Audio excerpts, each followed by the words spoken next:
Hello and welcome to Cairns Catches Up. Tom Cairns, your host, where I speak to people within the motorsport world about their careers, the challenges they face, and the advice they could give to those wanting to work within motorsport. Now, today's guest is someone who's been around in the world of karting for a while and further afield. Is Mr. Alex Goldschmidt. Good evening, sir. Hello, Tom. Hello, everybody. Pleasure to be on the show, and glad to see that there's someone else that has also decided to bite the bullet and go with a podcast of their own. It's great to see what fantastic guests you've had on so far. Yeah, thank you very much. We've had some brilliant guests on, and before you decided to join.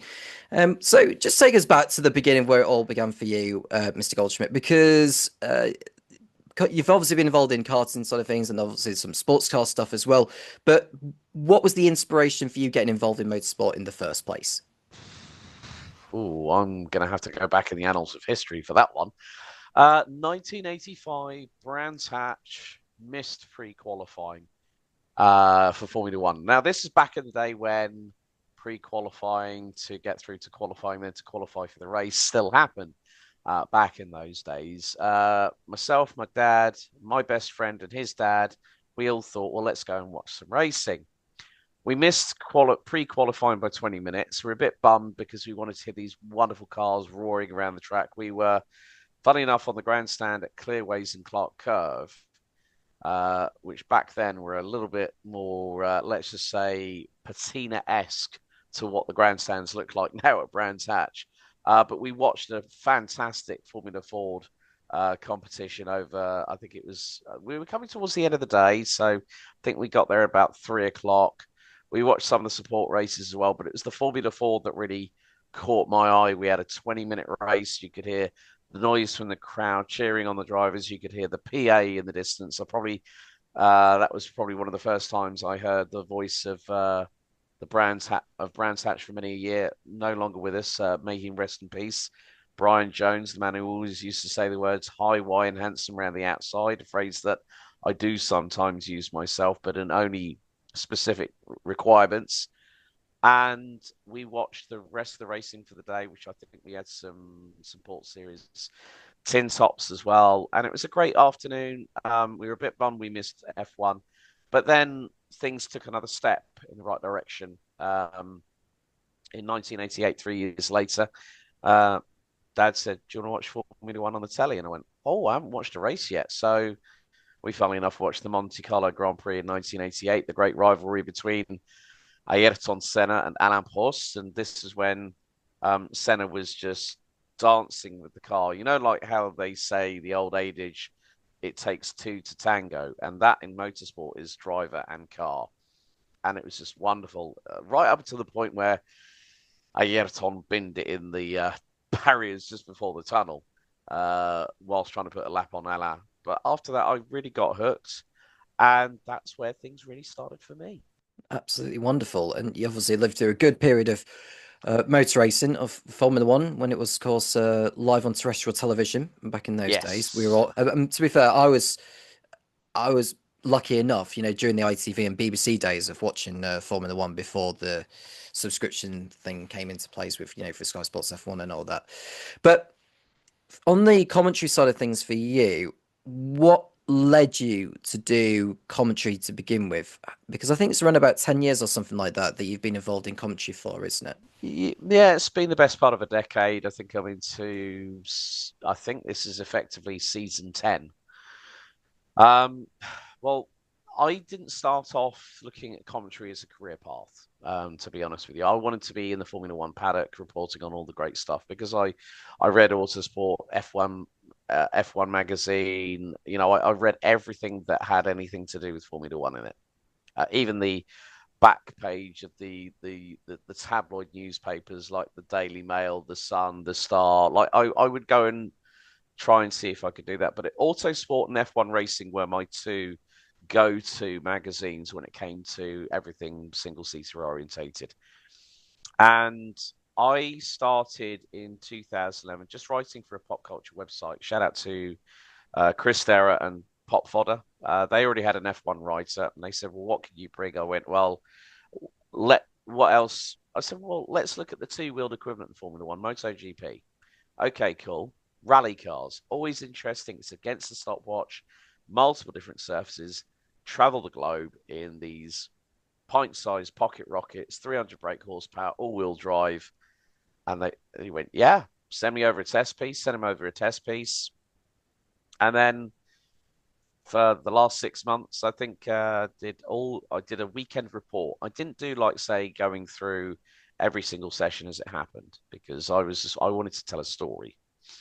And funnily enough, I got my first rider interview, which was at that time Randy DePugnier. I managed to go through his girlfriend at the time, Lauren Vickers, an Australian lingerie model, and she said, "Yeah, just give me your details. I'll put you in touch with the team."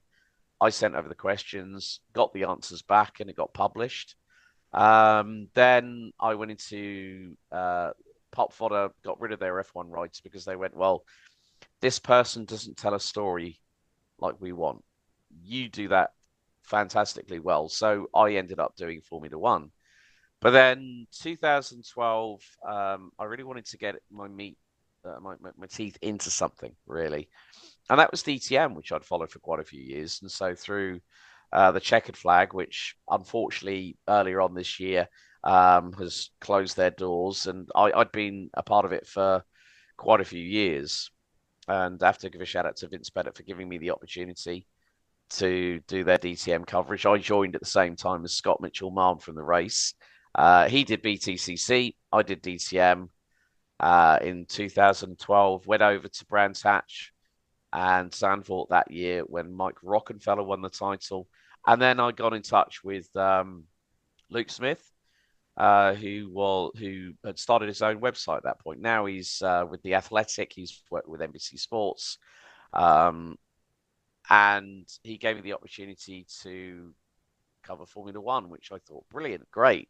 Now I've got an in and had the opportunity to be there at the weekend where we had where we'd recently lost Jenson Button's dad, John, and it was the Pink for Papa Day on the Sunday. And that's where I met people like Jason Swales, Will Buxton, who's now gone on to IndyCar. And I'm really, really pleased for him. He's been going on about that series for a very, very long time, and to hear him on the lead comms for it is great to hear.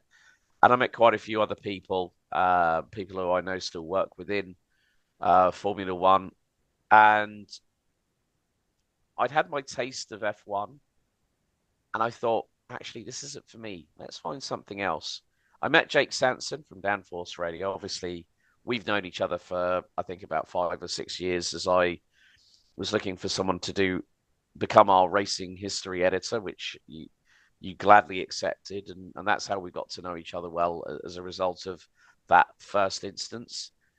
And I met Jake at the 2014 Autosport International Show in Birmingham. This is when Autosport was the place to be, and it was 4 days, meeting up with friends, talking about cars, interviewing drivers, and we had a really, really good talk. We then got to become good friends. We're sort of like, how can I put it? Brothers from other mothers is the relationship you could quantify with myself and Jake. And he gave me some opportunities. I had the opportunity of commentating with him at Silverstone. This is on the Spa Grand Prix weekend when Kevin Magnussen was still running with Renault, and he had that massive crash at the top of Radillon. The foam support around him flew off and into the barrier in front. I still remember it because it was a BRSCC weekend, and I was speaking to a young family, and it was the father and the daughter I was speaking to. And I said, what do you love about racing? She says, I love the noise. I love that they go really, really fast. And I thought, that's cool that you've got a young family, with the daughter being the eldest of the siblings. She had a baby brother who had these cutest little cans on his head just to defend his eardrums against the noise. And I hear a shout out from Jake, and he's gone, Alex. And I went, what is it? He said, red flag, red flag. I said, oh, who's binned it? He went, K-Mag. He said, you better come up here. And so we were watching F1 in the lunch break. And then from there, started getting further voluntary opportunities to commentate. But it was in 2017 that things really started to go forward. Big thanks to the man that is now the voice of FIA Formula 2, Formula 3, Formula Regional European Championship powered by Alpine, and the Porsche Mobil One Super Cup, Chris McCarthy. He gave me my real break. We worked together in 2017, and then he gave me a further break the following year, which meant I travelled to continental Europe to Karting Genk, former stomping ground of Max Verstappen. And as they say, the journey has just gone on from since then. Hmm. It's a very, very interesting story. Then it's nice you've mentioned Jake Sanson in there, the man who had been involved with the Downforce Radio side of things for a number of years. And he's been doing a lot of commentary for a lot of other clients to go with that. And it's nice to know that you've been allowed to commentate on things like Continental GTs you have done in recent years. Uh, which championships have you enjoyed the most commentating on, Alex? Because you've worked for a number of different clients, including Karting Gang, Motorsport TV, Sim Racing Expo, Camp Company GmbH. Mm, Um, because if you remember back in 2023, I did some camera operating work for Camp yeah, Company, and you were in the commentary position, commentating on many different karting classes over the course of the 2 days of the weekend at Paul Fletcher International Kart Circuit in Grantham. yeah. That just which would you say the championships are the ones you feel most proud to have commentated on? We have to remember we also had Ryan Ferris. Ferret, you got Yeah, a name check, buddy, yes. because we were looking for camera operators, and so I put the word out, and you and Ferret decided to jump on board. And the thing was is that the team were really, really impressed, and hopefully we give you guys the opportunity in the not too distant future to maybe do that again. Um, the Rotax Max Euro Trophy has a fond place in my heart. I wasn't just the series commentator. I was also, like, say, with regards to the thumbnail graphics for the YouTube live streams, any videos that needed to be done, any social media, that was down to me. So that has a real fond place in my heart because it really gave me an opportunity as a solo commentator to go traveling, first of all. That's one of the nice things, but then I'm going to get onto the other aspects of traveling, which isn't so glamorous, let's say. Um, it's because I was a part of that championship. I was accepted as the voice of European road tax. And everyone that I came into contact with, they had nothing but kind words to say. And as a commentator, you are you are the storyteller. You're the one that gives the championship its tone, its cadence, and its excitement all at the same time because we as commentators have to be informative, exciting, and entertaining. And I'd had so much through that one particular championship that doors started progressively to open. By the end of that 2018 season, I was then also confirmed as the B&L Karting Series commentator, and I'm still part of the championship to this day. It's its voice, um, and this is now my 8th year with Karting Gang coming. I'm not able to do all the races this year due to um, other developments in terms of my commentary career progression. Let's say. Which drivers would you say you've commentated on who are now in the top levels of motorsport, not just in Formula One? So, i.e., you got those in the World Endurance Championship and MotoGP, or just any top level racing series that you remember when perhaps they were a little bit younger. Let's say someone like Louis Delatraz, who I think is more involved in the sports car side of things. I don't know if you've commentated on Louis Delatraz, but Um, it's just like some young guns out there who are yeah, competing at the top levels of motorsport. Is there any that you can remember that are now competing at sort of heights of where they are in? yeah.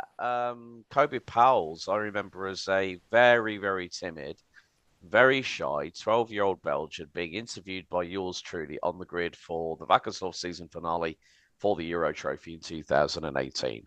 He is now one of the talisman drivers at ComTU Racing at the GT World Challenge Europe powered by AWS. He's come through the ranks. You look at drivers such as Morris and Flint Schuring, who are now in Porsche. Flint Schuring went on to win the Porsche Sprint Challenge Southern Europe top tier class with Schumacher CLRT. He's running in Mobil One Super Cup. Well, he's running in Porsche's sixth Porsche Carrera Cup Germany. His brother Morris is running with Falcon tires in the Nürburgring Langstreckenserie, or the NLS. It used to be known as the VLN. And there's other drivers that I've commentated on or I've seen. Rocco Coronel, the son of Tom, who's now a Red Bull Junior team driver. Christopher Alfagali, the first ever Middle Eastern and North African global karting champion, won the Rotax Max Challenge Grand Finals in Portimao in Minimax in 2022. And this year, he's a Red Bull Junior. He's running with DriveX that has links to Fernando Alonso and is running along with the likes of Nathan Tai, Thomas Strauver in Spanish F4 this year. So those are just some of the drivers that I've got to know, not just the drivers themselves, but the families and the teams that have supported them through karting. And it's great that as a karting commentator, you look and you just go, you see them like 4 or 5 years later and you feel you've got the Richard Hammond complex. One big example of that, Robert De Haan, who now runs in Mobil One Super Cup, which will have started its season a few weeks before this recording, Imola alongside Formula One. Robert De Haan was one of the tallest juniors I'd ever come across. He's now nearly 6'8", and I remember meeting him at Thruxton at the British Touring Car Championship meeting that weekend, and he's taller than his dad. And I just went, I had the full Richard Hammond complex. I was like thinking, you need at least 3 beer bottle crates underneath my feet so my head is leveled with his. So yeah, I've seen a great amount of depth and breadth of talent that have made their way through into single seaters. Alexander Abkazava, Euro Cup 3 driver last year, known him for quite a time. And there's some young up and coming drivers. I think not just from continental Europe, but Eastern Europe are bringing some really, really good talents to the world of karting. And rightly so. We've seen a lot of drivers from the eastern side of Europe. I can't.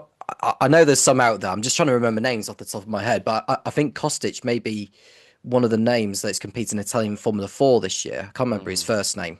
But yeah, you are right. There are some from the eastern side of Europe who are competing, not just, in the junior categories, but I'm sure there's some out there competing in like sports cars, let's say. We've talked about Porsche or the Porsche Super Cup, where you mentioned Robert De Haan and Shoering, who is another one of those that's competed in that championship for some time. Porsche are number one of those, the most successful team in the 24 hours all Le Mans, or the most successful manufacturer, competing alongside the likes of Ferrari, Toyota, Cadillac, Peugeot, and a number of others. I think McLaren are due to compete in a couple of years' time at the time of recording. 2027. I mean, the 24 hours of Le Mans, when you watch that, there's something about it. It's nice when you're watching something different to what you are maybe used to watching, like Formula One, for instance. The spectacle of it and the identity, the culture, the philosophy of it, the history, everything about that particular event. Over the course of a 24-hour race, the most enduring race, the most watched endurance race across the whole motorsport year. Just from your point of view, because you've known that event more than I've ever done. Just what is it about it that what brings the fans to its knees about? Well, I think first of all you've got to look at the circuit, which has run the 24 Hours of Le Mans for over a century. You look at the fact that Le Mans was first of all used by automotive manufacturers as a testing bed for new technology, seatbelts, disc brakes, traction control, electrification. And now you look where we are now in 2025. You have a multitude, as you said, all these big manufacturers coming on board. You've also got Genesis Magma Racing coming on board next year with Cyril Abiteboul, former Renault F1 team principal, leading that team. And they've signed one of a bunch of successful drivers, Andre Lotterer, former Porsche Formula E driver, former Audi Sports Works Le Mans driver in WEC as part of their talent pool. There is a certain je ne sais quoi about it. It just has that it factor. The beautiful thing about the 24 Heures du Mans is effectively it is a story. Like any race around it, it is a story. There is the pageantry, technical scrutineering is done in the main marketplace, market square of Le Mans. You've then got the drivers being paraded through the streets of Le Mans itself. The circuit, 95% of the year, half of it at least, is public road. And I mean, I've had the pleasure of commentating at the Le Mans International Karting Circuit, which is just off the Porsche curves and heading into karting and Recordissement and the Ford chicane. And you can get an understanding just by driving down that public road, down the Mulsanne Straight, without the Unardière, which are the chicanes. You are going straight over the chicanes at 90 kilometers an hour. And then all of a sudden, you get down to the end and you encounter Indianapolis, you encounter Arnage. And the first reaction from me was, oh, curbing, so like in your road car. You've got to experience Le Mans not just as a spectator, but also to experience the local region.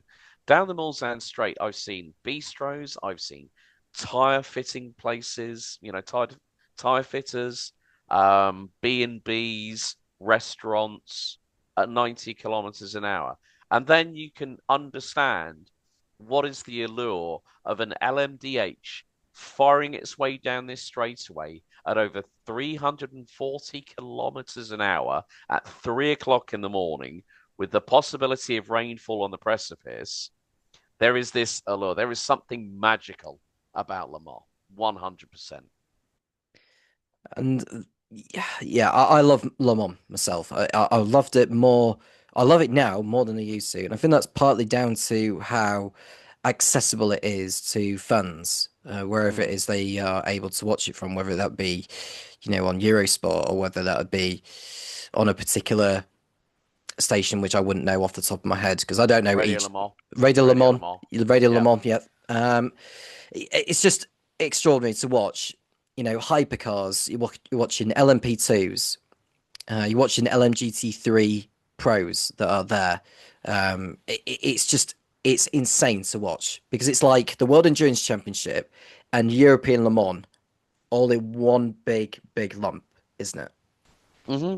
I think you also have to credit not just the FIA, but also the Automobile Club de l'Ouest, the organising body behind the World Endurance Championship run by Pierre Fillon, who, funny enough, follows me on X. I don't know why he did, but all of a sudden I go, right, that's the man in charge of Le Mans. I've got to be very careful what I say on Twitter then. But I think it's the thing that really attracts me now is the amount of manufacturers that we have in the World Endurance Championship. We have a multitude of different powertrain solutions whereby the manufacturers that come on board have to pick from one of four different chassis providers. So Dallara, Ligier, Oreca. Can't remember what number four is off the top of my head. But you have varying different degrees of from turbocharged V6 to naturally aspirated flat plane crank V8 caddy. Then you go to BMW. Their 4-litre twin turbo V8, the basis of that engine. I remember back in the day when the M3 DTM made its return to the championship back in 2012, and BMW swept the board with Bruno Spengler that year, who's now a Bugatti test driver for the brand, winning the driver's title, Team Schnitzer winning the team's crown, and BMW taking the manufacturer's crown in one full season. It's the same engine that underpins B&W's solution to what engine they put in. So what I love about the WEC is they do say that variety is the spice of life, and when we've got like the 9X8 Peugeot, when it came in, it caused a stir. Why? No rear wing. Now it's got a rear wing on it. Now we see Ferrari come in and they go and blitz the field. They go and win Le Mans 2 years on the bounce. Porsche running under Roger Penske, the captain, the man who also, has so many different teams running out there. Of course, they've got the association with Dick Johnson Racing and V8 Supercars. They've got the IndyCar team. The Penske Corporation also runs Daytona Motor Speedway, the world center of speed. So to have Porsche and Penske aligned is great. You then look at LMGT3. We've got the Corvette with the C8. We've got Ford with the Mustang. 5.4 liter V8, absolute monster of an engine. Just breathes beastly noise from the back end of those exhaust pipes on the rear. There is so much that, and I think it's not just the World Endurance Championship. You've got to look at the CrowdStrike 24 Hours of Spa-Francorchamps. 76 GT3 cars will be going twice around the clock at the longest GP circuit on the Formula One calendar, which is insane. So I think it's not just about WEC. It's also when you look at the GT World Challenge Europe powered by AWS, the CrowdStrike 24 Hours of Spa is their centerpiece. It is their talisman. And you've got so many people that are going to be driving in that one race. And I mean, I was there a couple of years ago. This was on the unfortunate weekend where we lost Ilana Ventov in the Freca race on the Saturday morning during that torrential downpour. But the atmosphere you've got GT4 European Series, you've got Lamborghini Super Trofeo Europe, McLaren Trophy Europe. It was just like it was just mind-boggling. And at that point, I was working with Team WRT, who run the BMW WEC project for the LMDH MV8 hybrid. They also run. They've won like close to 60 global GT3 titles, and this is just from a team based in Belgium. But when you think that when they go into battle at the CrowdStrike 24 Hours of Spa, the local people will know we want Team WRT to win. So I think it's not just WEC, it's just endurance racing in general. It is in such a healthy place at the moment. Another example I'll throw in there is the 24 hours of the Nordschleife, Alex. Yes. Because Alex Brundle did that last year and the year before. And in his words, he happily can't believe that the 24 hours of the Nürburgring or the Nordschleife is still being allowed to be staged. It's mental, isn't it? Mm. Yeah, I mean, 20 and a half kilometers over 130 corners. It is that's why Jackie Stewart called it the Green Hell, because you do not have the only place that you really have a chance to breathe is the long straightaway heading to the final complex called the Duttinger Höhe, and you're pushing 270, 280 kilometers an hour in a GT3 car going down there. And like literally, you've got the best of the best, the cream of the crop when it comes to GT3 races globally. And there's a lot of pride at stake when you look at what Audi has done with the R8 LMS. You look at then Lamborghini, Porsche, BMW, Ford now is going into this race as well. So there are so many manufacturers that are looking at these blue Riband races and going, yeah, let's give it a go. Let's give it a go. The only thing that we can say is that we've got nothing to lose but everything to gain when these new manufacturers come in.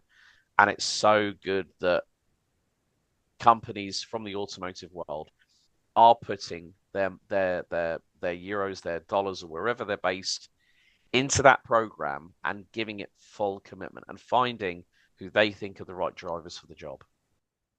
Absolutely wonderful. And it's, no matter which motorsport you are involved in, it's a very grueling job to be in, whether you're involved in the logistics side of things or, working as a, person that's sweeping the floor, you got drivers, you got mechanics.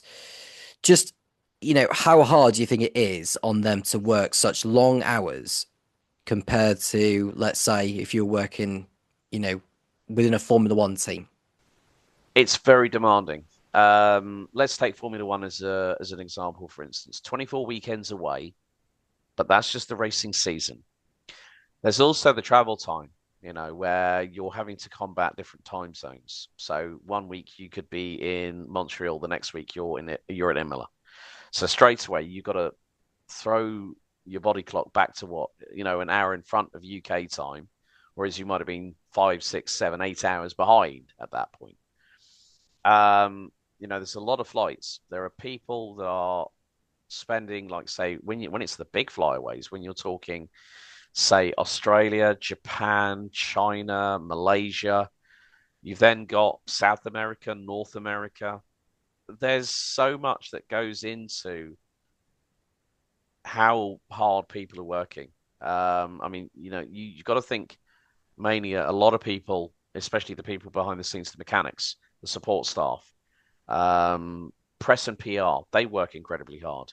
You then also got the broadcast teams as well. So for, like, say, Sky Sports F1, F1 TV, and all the other the ones that have got the rights to broadcasting Formula One. There is so much work that goes on behind the scenes, and even with what commentators do, it's just a scratch on the surface of what is involved to be part of a global traveling circus for 24 weekends of the year, not just include, and that's not even including testing as well.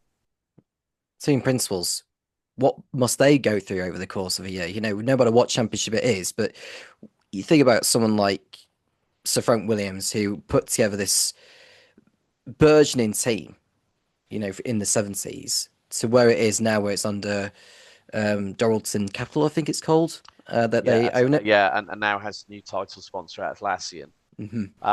Yeah, I mean, the thing is, the team principals. I mean, I watched a very insightful Red Bull Racing video about the day after a race weekend, and Red Bull had just come back, and you could see what Christian Horner would have to go through. Like, say, his secretary would say, "Okay, here's your diary for today," and then it'd be like responding to emails.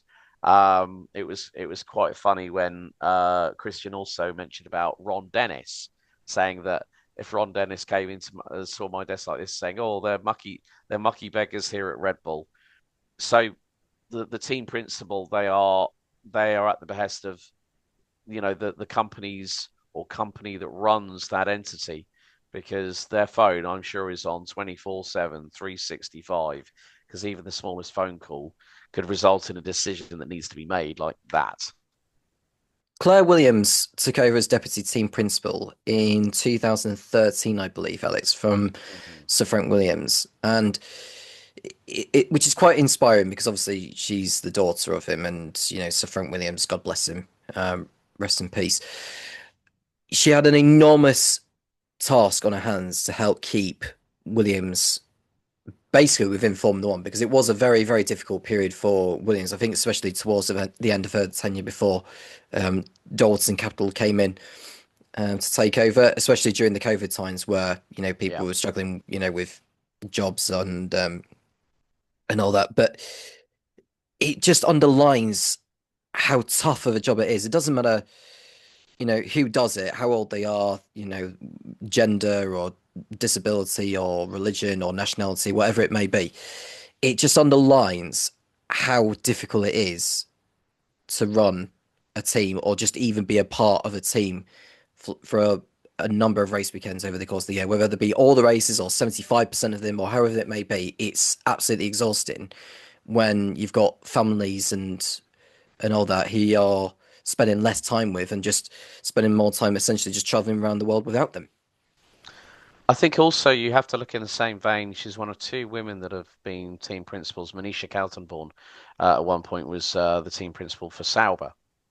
So again, we're looking at a world which motorsport has been and still is very much a male-dominated arena. And when you look at what Claire did for Williams, I mean, she started off in 2002 as a communications officer, and then became head of communications 8 years later, and then she went on to investor relations, then director of marketing and communications, and then was deputy team principal, as you said, 2013. Um, it's a very, very difficult, as I said, environment to be in. I've known friends who've worked in Formula One who have had relationship breakups, people who've been divorced, people who've had children and then broken up. Um, it is significantly difficult when there is a lot of traveling involved, and it's not just the 24 race weekends. It's not just the testing to see, to shake down the cars with both drivers that are signed for that year or beyond. It's also all the media commitments, the sponsor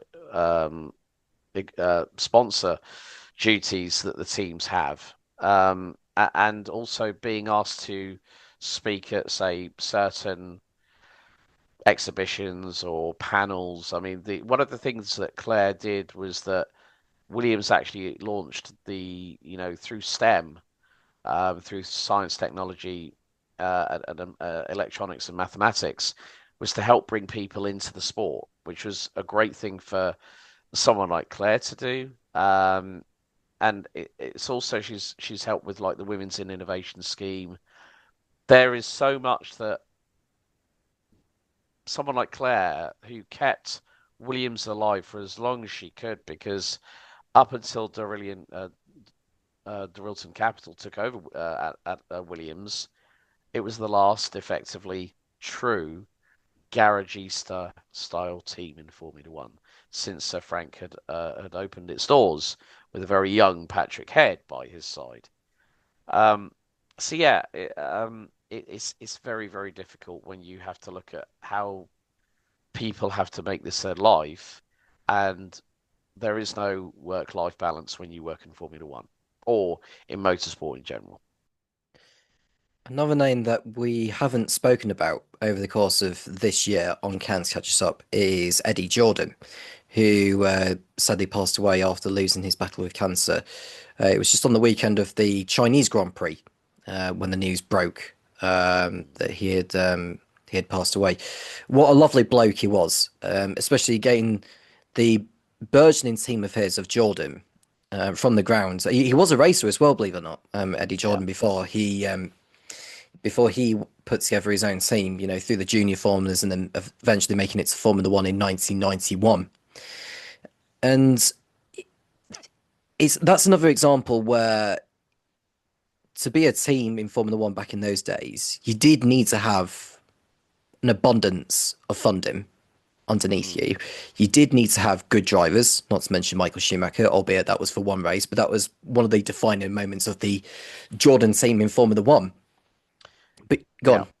Yeah. I mean, what we have to remember is that someone who was such a well-liked individual, um, who also went on to broadcasting, of course, when everyone might remember when Jake Humphrey took over as the presenter for Formula One's return to the BBC. You had Eddie Jordan, David Coulthard alongside him, and um, there's a very, very good tribute from Jake on his High Performance podcast about when he first met Eddie.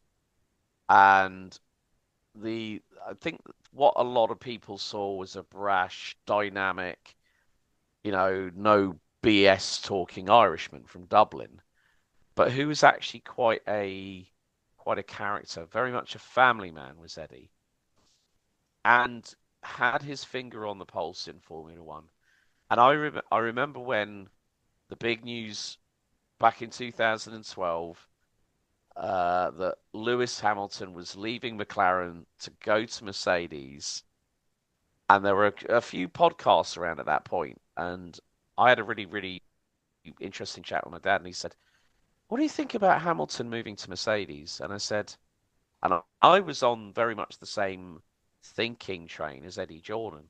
Like, if he gets the right team around him, the right people, believe you me, I think we could be in for a bit of a surprise. And then what happens? 2020, he equals Michael Schumacher's 7 world titles. He becomes the most decorated driver when it comes to pole positions and race victories. And he's done that because he saw an opportunity to be himself. And a lot of people, a year after that, when Lewis won his first title in the hybrid era, I went, it's looking at the bigger picture. And that's something that Eddie did. Um, he was the manager of Adrian Newey for quite a time, actually was integral of Adrian's move from Red Bull to Aston Martin, which also has sent shockwaves through Formula One, which now means we have a championship winning team that is suffering a little bit of a lull again, even with their star driver, Max Verstappen, saying, look, this car is not up to what we need. We've had one win this year at the Japanese Grand Prix, and everywhere else, it's McLaren that have come back after so many years in the doldrums. But I think with Eddie, it was about the man, the character.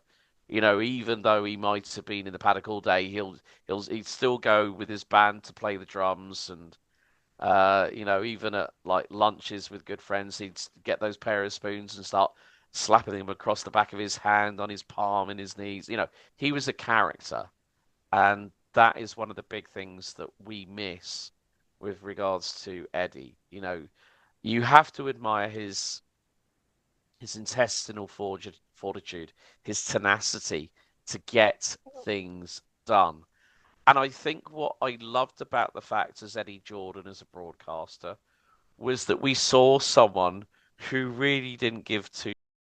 Like Jacob be doing an interview, and I'd be like saying, "Well, we need an interview." And like Eddie had shot off into the background of the paddock and found someone and brought them, and it was normally a good friend. So um, it was. I mean, when I heard of his passing, I really like everybody. It was just like thinking that this man who had been so vicariously full of life has just unfortunately been taken from us. And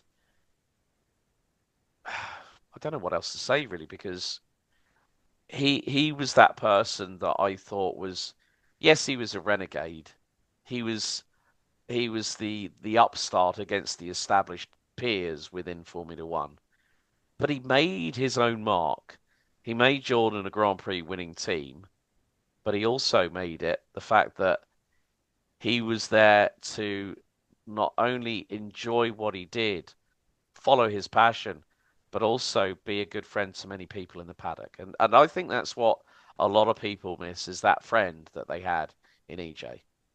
He made a lot of friends in the paddock, did EJ. I mean, his close relationships with the likes of Jake Humphrey, as you mentioned. Jake Humphrey was very, very emotional on his podcast. So it might have been on BBC Radio 5 Live or something that he was sharing his Yeah. emotions, about his time with Eddie from when they were together during the BBC F1 days. And EJ is someone who I'm going to miss a lot. And the reason why I felt emotional about it on the day when it was announced that he had died, I just wish I had the chance to meet the man, even if it's just for 1 minute. Hmm. It would have been wonderful. And again, a nice photo of him.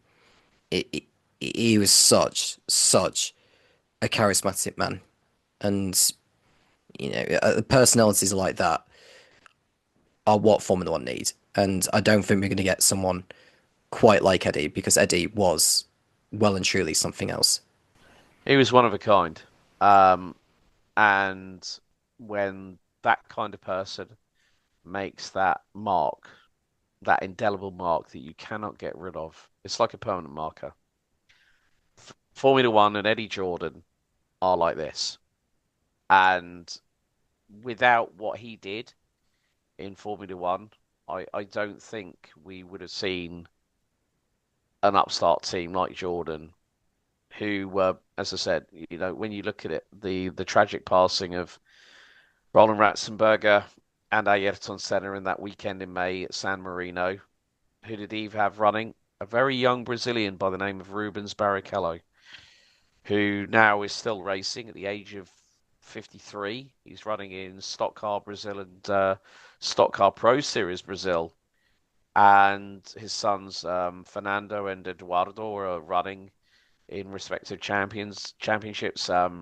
Fernando's running in Euro Formula Open, part of the International GT Open paddock, and Eduardo, I've had the opportunity of meeting both him and Rubens at the Rotax Grand Finals. Finished P3 as in the 2024 Stock Car Pro Series last year, and has now moved on to, fun enough, Spirit of Le Mans in WEC as an Aston Martin Racing Academy driver. And I'm so looking forward to what both the both the sons of Rubens do in their upcoming careers. I think there's going to be some exciting times when there'll be some Barrichellos out on track, and they are proving their worth. They are making their own mark, irrespective of what their father achieved. Unbelievable to see Dudu Barrichello because I think he won a sports car race. I think I can't remember if it was Stock Car Brazil or whether it was another championship. Championship It race. He did. was he did he was a multi-time race winner in Stock Car Pro Series Brazil, running as his dad's teammates at Full Time Sports under the Mobile Ale brand in the Toyota Corollas under the team boss Momo, and like I had the opportunity to commentate on Stock Car Pro over the last couple of seasons on motorsport.tv, and some of the work that Dudu has done in that championship, absolutely fantastic to witness. I actually called him across the line for the English broadcast, and his dad was on the pit wall with the team, floods of tears, and like even I stumbled on how I called Dudu across the line. I shouted "Muito parabéns," which is Portuguese for many congratulations, and my mic clipped. So the muito was not said because it couldn't be heard because my mic clipped and it says parabéns to the number 91. And even I had tears in my eyes as I said that. And that just goes to show that we might just be telling a story, but we as commentators are fully invested, heart, mind, body, and soul into this industry. And without emotion, it's it feels like a bit of a dead horse to ride on, so to speak. And that's one of the things that I love about being a commentator is you're able to bring your emotion, your passion, your understanding of motorsports as well, because everyone's different. We're all part of the human condition. We all say certain things, what we mean is the same in different ways. Was it a lump in your throat moment when you saw Dudu Barrichello cross over the line? Was it that kind Oh, of vibe?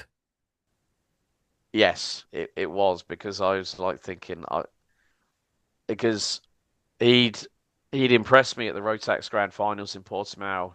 The top four in senior Rotax that year, all running on Sodi karts, were British drivers. But Dudu was the fastest non-English driver in the top five. Finished P5, and I think he could have even have won it. That's and it was nothing about the fact of him being a Barrichello. It was him just being good old Eduardo going out there and enjoying racing. And that's the whole beauty of the sport of karting. It is there is passion, there is emotion, there is a lot of technology now involved with regards to data, onboards, all that kind of stuff. It's even permeated from Formula One right the way down to grassroots motorsport and karting. But yeah, it was my Murray Walker lump in my throat moment. No, I can imagine it must have been absolutely breathtaking to see young Dudu thrive, and also Fernando Barrichello, who's Dudu's brother, Yeah, who's also competes in racing, and best of luck to both him and Dudu, and of course Rubens is still racing at the age of yeah, 53, as you mentioned. Loving life. He has been to a few Grand Prix, I think most especially the one at Interlagos, where I think Rubens has done some, I think some media work for whichever television brand he did it for. But well, yeah, he runs. He's the. It's quite funny because my good friend from motorsport.com Brazil, Carlos Costa, who was always the sort of the Martin Brundle to to the Murray Walker that was in the lead commentary position for Stock Car Pro. Man is a fountain of knowledge, and we were at Velocita last year. Well, we were both remote from our respective houses, and there is a program called Acelerados, which is based at the Circuit Velocita, which is in Mogi just in the suburbs of Sao Paulo, and who is the lead presenter on Acelerados? Rubinho Barrichello, and it's a great series. And I follow the channel. And he tests road cars. It's a bit like the Brazilian high performance Top Gear without silly people on it. Let's just put it that way. But it's a great series. It's a great series. Going back to more with you, Alex, you are the host of Commentator's Corner, which is Yeah. a podcast series which I was involved in for one episode on last year. And how's that coming along for you? Because I know you've sort of been on and off it a little bit. Yeah, I mean, Commentator's Corner was really a case of trying to find out about personalities behind certain roles. And it started with regards to, like, say, commentators and people that I knew that worked in motorsport. But then I got on to drivers. We have done multi-language episodes now. We've done our first English and majority German version of it just a couple of episodes ago. Where I've nearly up to 75 episodes recorded. So episode 70 is already live with Bram Ossevada, a good friend of mine who's been karting for 15 years now, works as a mechanic on the spanners for drivers, also a driver coach. But last year became the Tillotson C4 senior champion, world champion at Valencia. And I decided to do it as a passion project. It's more a case of finding about the people behind the roles that they do. And it made it more interesting where I treat it like a conversation. It's not, there's no, the only the intro and the outro are scripted. Everything else can go off on a tangent. I've got a really, really good episode with Scott Woodward coming up very soon, which is close to 2 hours long. So it's not about the length of the of each episode. It's about the quality of the conversation with the individual, and that's what makes it something that I enjoy to work on. I think I've been doing it now for over 3.5 years.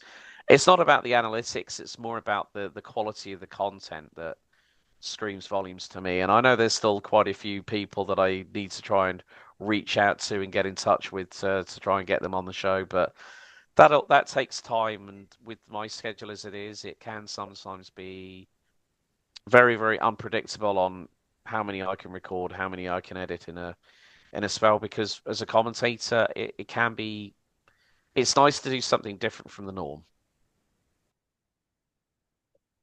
Which leads on to my question for you then. What does the future hold for Alex Goldschmidt? What are we expecting from you in the next like year or two, or perhaps in the next 5 to 10?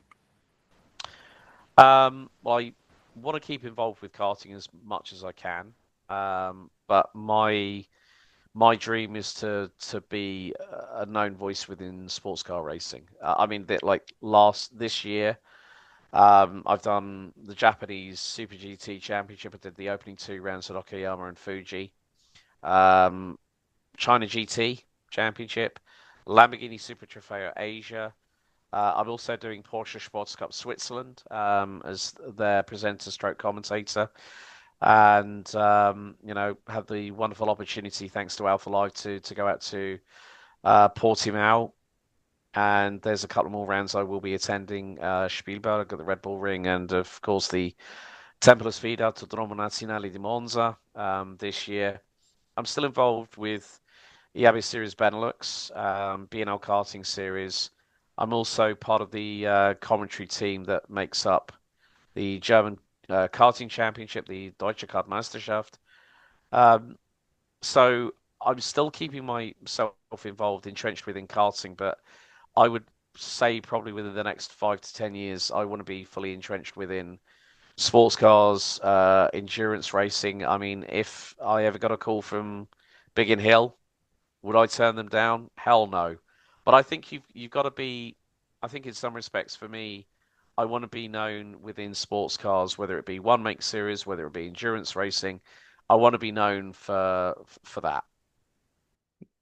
And then that's fair enough. I mean, it's versatility, I suppose, where you're trying to spread your knowledge across various different motorsports. You know, you've done a lot of karting commentary for so many years now. You're commentating on the Rotax Max Euro Trophy. You've commentated on other championships as well. You know, over in Genk, for instance, Genk is very much synonymous for its karting circuit. Karting circuits over in Germany. And talking of which of Germany, it's not just English you've done commentary on; it's German as well, isn't it? Yeah, ABB FIA Formula E 2023 at the Tempelhof circuit, just a stone's throw from the Alexanderplatz in Berlin.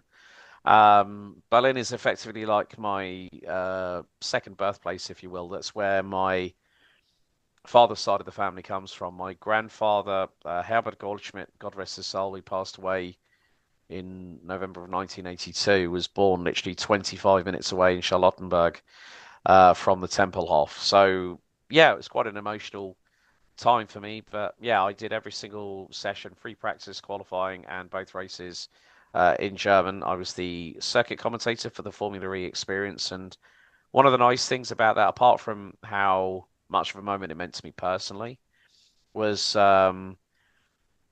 we were working with the on-site production crew for the experience, so the fans would hear my voice over the PA system, and also from our presenters, Kayana Freeman and Toby Vitten, and it was really cool because I got asked, okay, what's your size? Formula E wants to sort you out some clothing, and I get given the brightest. It was a bit like a rocket. You remember like the ice rocket lollies you used to get as a kid, where you'd have Yeah. the three different color shades. Well, mine was yellow, red, and then bright deep purple. You couldn't miss me. So I would walk out of the porter cabin, about a couple of minutes walk from the bridge that would go over the start finish straight, and then you'd have the fans, and they come up to me. Oh, you're the commentator. Can we take a picture? And I was just like thinking, Are you you know, really you that got that famous? That type of thing. No, no, no. It's like that pinch me moment. Like, hang on. And then I look on somebody's story, and I've been stuck in the middle, and I'm above Danny Kvyat, and then below Adrian Tambay. But then I got comments, people messaging me on Twitter and on Instagram saying, "We know that German isn't your mother language, but you did a hell of a job. Great commentary. Hopefully, we have you back next year."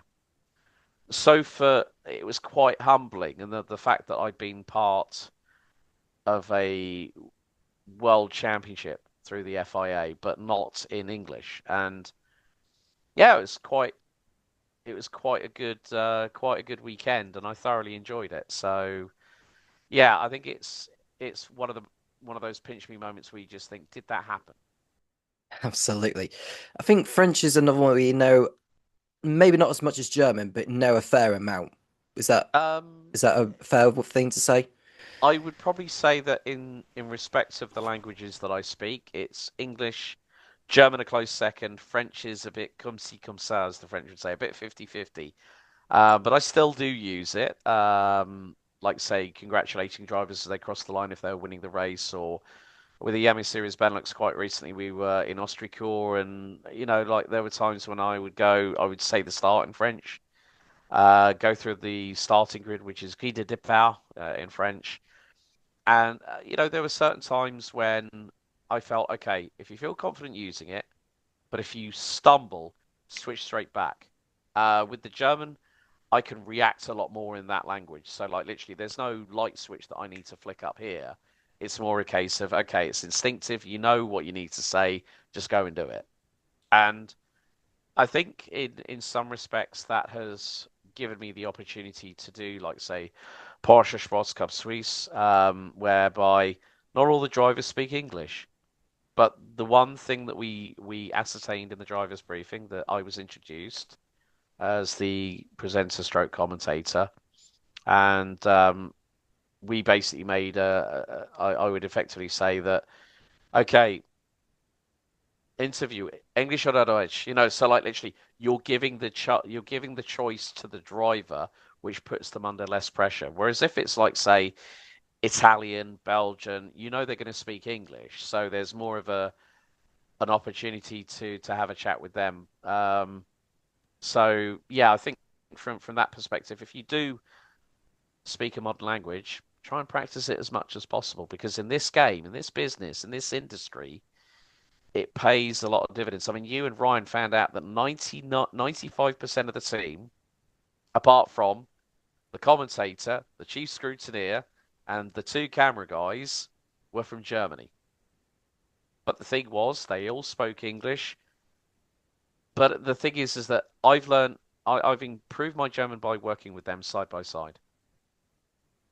And they've improved their English working side by side with me. So it works both ways. So I would say to anyone, if you have a skill in a language, use it because it makes you that much more of a commodity within this industry.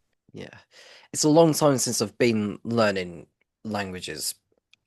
I go back to when I was doing Spanish for my GCSEs Mm. in 2012. I did them. I was good at the speaking tests for it, but the only reason why I was good at that was remembering a sequence of words and revising them over and over again. I wasn't even thinking about what it actually meant in English. It was just remembering what the words were.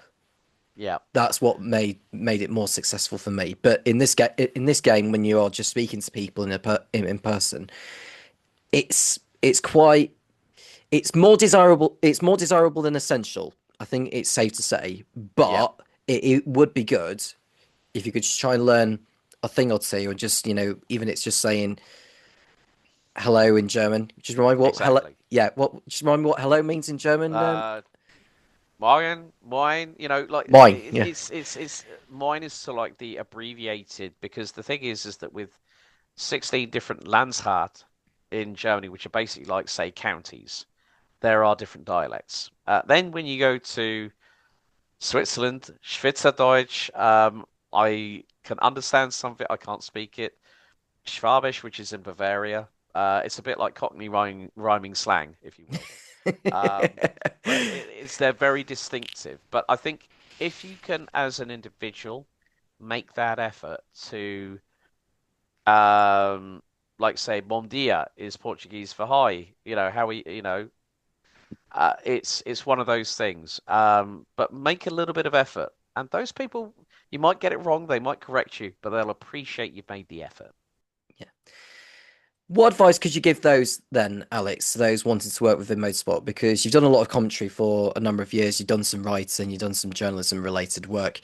But considering what you know, how a lot of, let's say, mechanics or people behind the logistics do, or just anything miscellaneous, what advice could you give to those wanting to work within motorsport? Is it more about knowing what it is exactly what you want to do instead of just going for a job just because of a particular organization?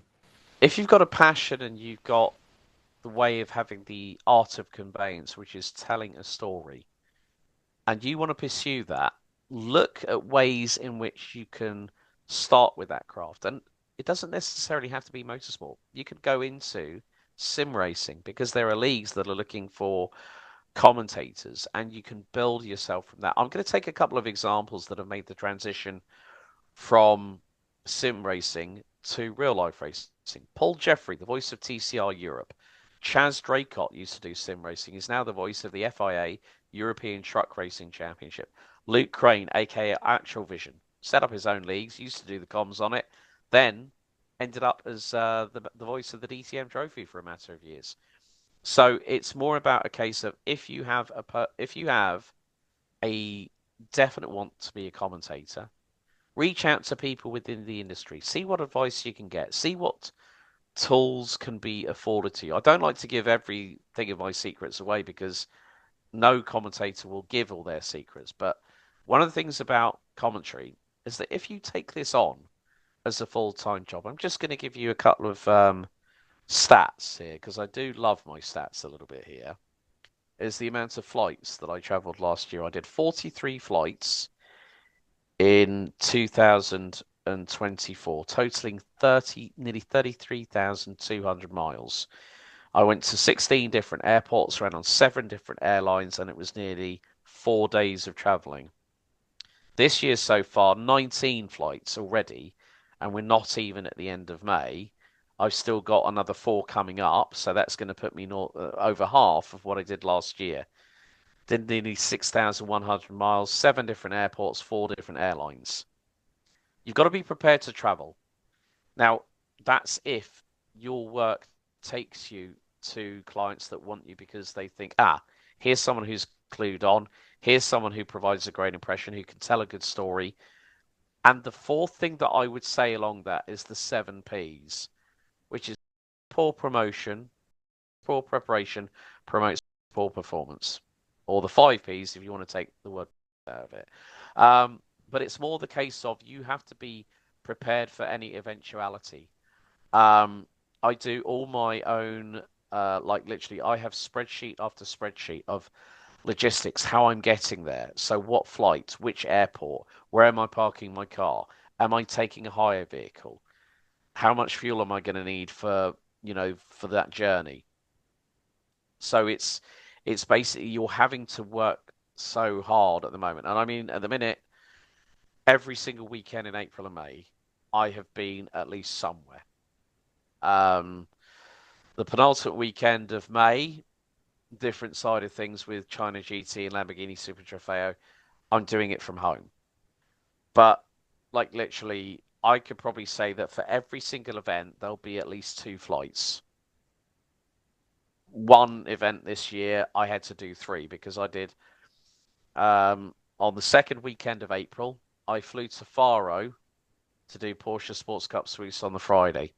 Saturday night, I drove with Luke Austin from Alpha Live to the airport, caught the flight from Faro to Amsterdam, arrived at 2 in the morning, caught a taxi to a hotel, 3 hours sleep, then I was up for Super GT duty for motorsport.tv the following morning. Did that broadcast, left, went back to the airport to go and get a hire car, drove to Circuit Park Burnham, about 30 minutes away from Eindhoven. I did their live stream. I then flew back home that night. I travelled over 5,000 kilometres that weekend. But because I knew that the people that wanted me know what I'm capable of. So if you know in your heart of hearts what you want to do, try and look for the right people within that field. I've had people approach me for advice, and I'm happy to give it. The thing is that the other bit of advice I would say is that if you are wanting to be a commentator, yes, set your ceiling high, but don't get completely disappointed that, yes, I want to be in Formula One. But if you get into, let's say, World Endurance Championship, GT World Challenge, they are still pretty good championships to be a part of. So be realistic about the goals that you set yourself. And there was actually one bit of advice that David Croft gave me in a question I asked him at the Autosport International show. I don't know if Crofty would remember this. But I said, what advice would you give commentators? He said, don't give them a reason to tell you no, was the short, sweet answer from Crofty, of all people. But I think also the last bit of advice is if you get an opportunity and you take it, do everything in your power to make that opportunity work for you. That's a great bit of advice from you there, Alex. It's remarkable that you've been around in the karting area for so long, and to provide that, it's great for those you may not have a strong enough idea specifically within media or within motorsport they want to be doing. But I think that piece of advice there is very valuable. So thank you very much for that. We're reaching the end of the show, Alex. So I just want to say a huge thank you for joining me for today, and hopefully we'll have you on again on Cairns Catches Up very, very soon. No worries. Thank you very much, Tom, and thank you all for watching. Thank you very much.